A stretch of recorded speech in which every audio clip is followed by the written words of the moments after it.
Pemirsa, viral di media sosial, sebuah minibus nekat menerobos dua gerbang tol tanpa membayar, yakni di gerbang tol Cisalak 1 dan gerbang tol Cimanggis 2 Depok, Jawa Barat.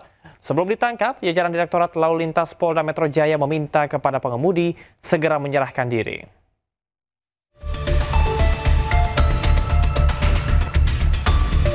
Sebuah minibus berwarna putih terekam kamera dashboard kendaraan lain ketika menerobos gerbang tol Cisalak 1 Depok, Jawa Barat.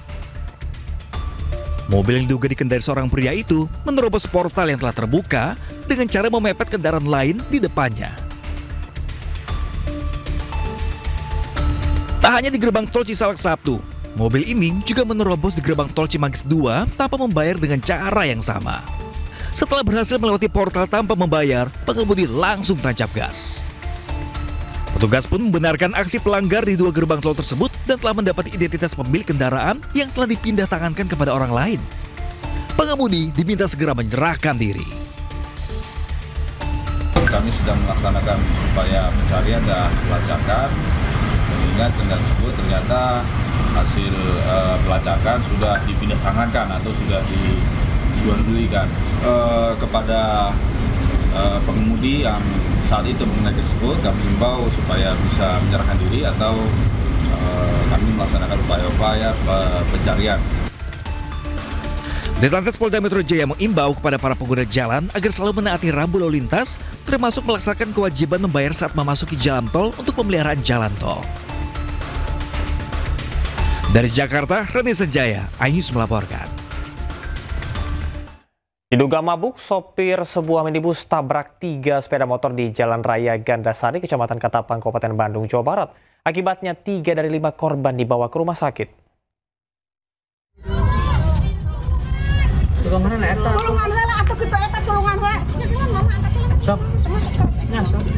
Video amatir warga merekam detik-detik saat sebuah minibus menabrak 3 sepeda motor di Jalan Gandasari, Kecamatan Katapang, Kabupaten Bandung, Jawa Barat.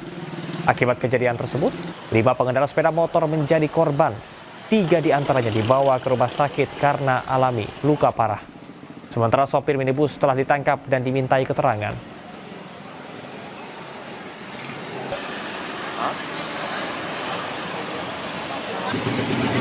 Sedikitnya 10 kamar indekos di Jalan Alpukat, Kelurahan Tanjung Duren, Petamburan, Jakarta Barat, Minggu petang ludes terbakar. Tidak ada korban jiwa, namun kebakaran ini diduga akibat korsleting listrik.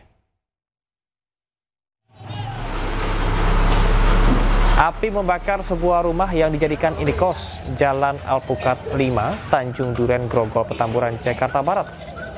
Sedikitnya 10 kamar indekos ludes terbakar api. Menurut saksi, kebakaran diduga akibat korsleting listrik dari salah satu kamar penghuni indekos. Api berhasil dipadamkan dalam waktu 30 menit. Beruntung tidak ada korban jiwa akibat kebakaran ini.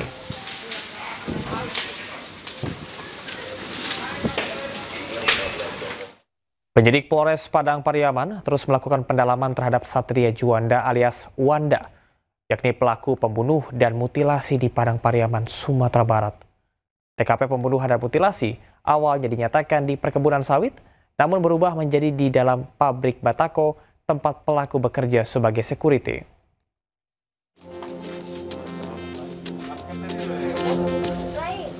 Pengungkapan misteri pembunuhan dan mutilasi di Padang Pariaman masih terus didalami penyidik Polres Padang Pariaman, Sumatera Barat. Penyidik berhasil melakukan pengembangan dan menemukan fakta baru. Penyidik berhasil mengungkap fakta tempat pelaku Satria Juanda alias Wanda membunuh dan memutilasi korban Septia Adinda.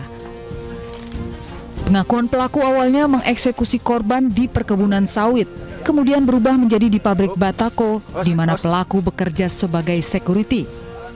Ini dari hasil pengembangan berdasarkan alat bukti dan petunjuk dan keterangan saksi-saksi untuk TKP yang awalnya disampaikan oleh tersangka berada di semak-semak sekitar perkebunan sawit, ternyata itu tidak benar.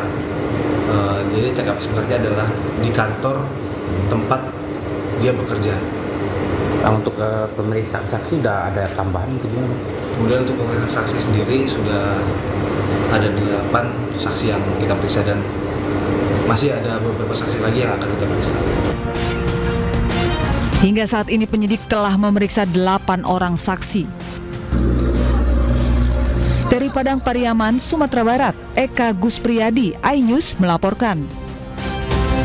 Sebanyak 376 penumpang Saudi Airlines SV5688 yang mendarat darurat di Bandara Kuala Namu sudah dievakuasi dan dipindahkan ke hotel. Para jemaah haji kloter 33 DG Barkasi Surabaya ini juga dipulangkan pada Minggu dini hari. Pak, sehat Pak. Sehat. Dengan menggunakan shuttle bus bandara, satu persatu penumpang Saudi Airlines SV5688 keluar dari ruangan transit Bandara Internasional Kuala Namu untuk kemudian menuju hotel yang berada di sekitar bandara. Ratusan jemaah haji asal Jember itu dalam kondisi sehat dan aman. Mereka diterbangkan Minggu dini hari dari Bandara Kuala Namu Medan menuju Bandara Juanda Surabaya. Pesawat tersebut merupakan kloter 33, di mana hampir seluruh jemaah berasal dari KBI HA Khairat yang berpusat di Kecamatan Bangsal Sari, Jember. Menurut keterangan dari penumpang pesawat, mereka tidak diberitahu secara rinci oleh maskapai mengenai alasan pendaratan darurat di Bandara Kuala Namu. Namun Syamsul Hadi, salah satu penumpang asal Jember, menyebut adanya informasi sabotase sehingga pesawat melakukan pendaratan di bandara terdekat. Tidak ada pemberitahuan resmi dari maskapai, kita transit langsung suruh keluar. Tapi tadi ada informasi ada sabotase dari orang luar dari seperti itu aja, seperti yang kemarin. Sebelumnya pesawat jemaah haji yang dioperasikan Saudi Airlines dengan nomor penerbangan SV5688 rute Jeddah Arab Saudi ke Surabaya, Indonesia mendarat darurat di Bandara Internasional Kuala Namu Sabtu pagi. Pesawat mendarat darurat usai mendapatkan ancaman bom. Dari Deli Serdang, Sumatera Utara, Ahmad Ridwan Nasution, iNews melaporkan.